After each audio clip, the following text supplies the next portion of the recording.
মহান বিজ্ঞানী এলবাৰ্ট আইনষ্টাইনে কৈছিল, মৌমাখি অবিহনে আমাৰ জীৱকুল তথা মানৱ 2 বছৰৰ ভিতৰত নোহোৱা হৈ যাব, জীয়াই থাকিব নোৱাৰিব। কিয় এনেকৈ কৈছিল বাৰু? মৌমাখি নহ'লে আমাৰ কি হ'বনো? এই বিষয়ে জানিবলৈ আপোনাৰ মন নাযায়নে? নমস্কাৰ বন্ধুসকল, মই বিবেক মিশ্ৰই ছায়েন্স ফিভাৰ ইউটিউব চেনেললৈ আপোনালোকক স্বাগতম জনাইছোঁ। আজিৰ ভিডিঅ'টোত আমি কথা পাতিম, মৌমাখি নহ'লে আমাৰ পৃথিৱীত এনেকুৱা কি ঘটনা হ'ব যাৰ বাবে সমস্ত জীৱকুল এটা সময়ত নিশেষ হৈ যাব। মৌমাখিজনী আমাৰ সকলোৰে চিনাকি।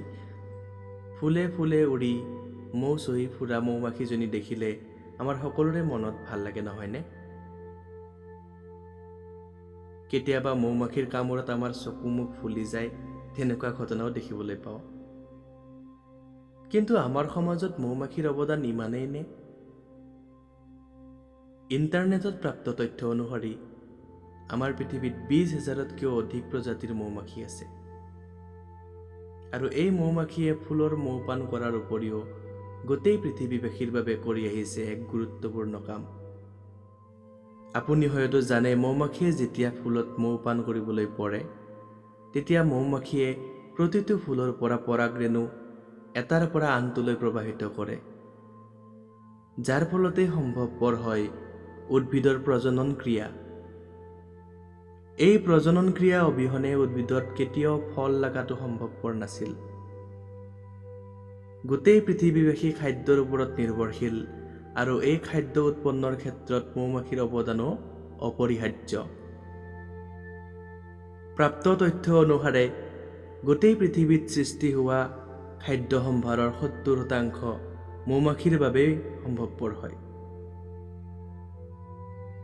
ইয়াৰ মূল্য যদি আমি বিশ্ব মানদণ্ডত ওলাবলৈ যাওঁ, গোটেই পৃথিৱীবাসীৰ বাবে প্ৰতি বছৰত $30 বিলিয়ন খাদ্য উৎপন্ন সম্ভৱ হয় মৌমাখিৰ বাবে।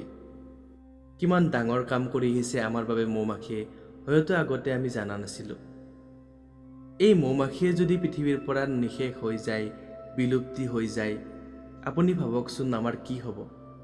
মৌমাখিৰ বিলুপ্তিৰ 2 বছৰৰ ভিতৰতেই গোটেই খাদ্য সম্ভাৰ এটা এটাকৈ নোহোৱা হৈ যাব। আমি জীৱকুলে নিৰ্ভৰ কৰিব লাগিব আন খাদ্যৰ ওপৰত। হয়তো তেতিয়া মানুহে আমিষভোজী বেছিকৈ হ'ব, এতিয়াতকৈ হয়তো অধিক প্ৰাণীৰ মাংস সেৱন কৰিবলৈ বাধ্য হ'ব, আৰু এটা এটাকৈ এটাই আনটোক খাই এটা সময়ত জীৱকুল নিশেষ হৈ যাব। কিন্তু মৌমাখি নোহোৱা হৈ যোৱাটো সম্ভৱ নে? আমি আগতে কোৱা অনুযায়ী মৌমাখিতো 20,000তকৈও অধিক প্ৰজাতিৰ আছে। কিন্তু মৌমাখিৰ বাবে মৃত্যুদূত হিচাপে কি আহিছে আপুনি জানেনে? আমি খেতিপথাৰত ব্যৱহাৰ কৰা মাৰাত্মক কীটনাশক, যাৰ নাম হৈছে নিঅ'নিকটিনাইড। আৰু এই মাৰাত্মক কীটনাশকবিধৰ সংস্পৰ্শত অহাৰ লগে লগে মৌমাখিজনী আক্ৰান্ত হয় দুৰাৰোগ্য ৰোগত। মৌমাখিজনীয়ে পাহৰি যায় নিজৰ মৌচাকৰ ঠিকনা, আৰু কেইদিনমানৰ ভিতৰতে মৃত্যুমুখত পৰে সেই মৌমাখিজনী। আৰু যদি কিবাকেও মৌচাকলৈ উভতি যাবলৈ সক্ষম হয়, তাৰ লগে লগে আৰম্ভ হয় আকৌ এটা ভীষণ বিভীষিকা। আক্ৰান্ত মৌমাখিজনীৰ সংস্পৰ্শত অহা আনবোৰ মৌমাখিও আক্ৰান্ত হয় একেই বেমাৰতে, আৰু মাত্ৰ কেইদিনমানৰ ভিতৰতেই গোটেই মৌচাকখন মৃত্যুমুখত পৰে। এই নিঅ'নিকটিনাইডৰ দৰে আন বহুতো এনেকুৱা কৃত্ৰিম সাৰ তথা কীটনাশক আছে, যাৰ বাবে মৌমাখিয়ে দিনে দিনে মৃত্যুমুখত পৰি লাহে লাহে সংখ্যাত কমি আহিব ধৰিছে।